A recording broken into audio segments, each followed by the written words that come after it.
শুধু আইএলটিএস দিয়েছি ভাই, লন্ডনের জন্য পাসপোর্ট জমা। আচ্ছা, আপনার নাম? মোহাম্মদ সালমান আহমেদ। ঠিক আছে, যদি বলতেন শোকাবহ 15ই আগস্ট জাতীয় শোক দিবস কেন বলা হয়, যদি একটু বলতেন। ভাই ধারণা নাই।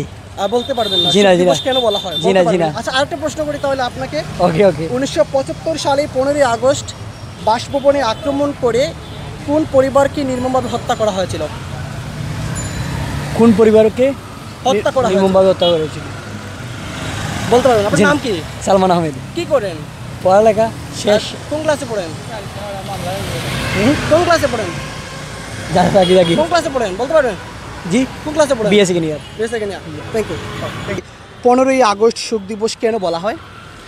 কারণ এই দিনে আমাদের জাতির জনক বঙ্গবন্ধু শেখ মুজিবুর রহমানকে হত্যা করা হয়েছিল। সো এই দিনটা আসলেই আমাদের জন্য অনেক শোককাতর। সো আমরা এই দিনটা সবসময় শোকের মাধ্যমে পালন করি। আপনার নামটা কি? জেসি। কি করেন আপনি? আমি হাউসওয়াইফ। হাউসওয়াইফ হয়। জাতীয় শোক দিবস কেন বলা হয়? কারণ জাতির জন্য বঙ্গবন্ধু শেখ মুজিবুর রহমানকে সপরিবারে হত্যা করা হয় 1975 সালে 15ই আগস্ট। 15ই আগস্ট। আরেকটা প্রশ্ন আমি এখন, যেহেতু দুইটি প্রশ্ন আছে, একটি প্রশ্ন আপুকে বলবো। 1975 সালে 15ই আগস্ট বাসভবনে আক্রমণ করে কোন পরিবারকে নির্মমভাবে হত্যা করা হয়েছিল? জাতির জনক বঙ্গবন্ধু শেখ মুজিবুর রহমানের পরিবারকে, full family without Sheikh Hasina and Sheikh Rehana.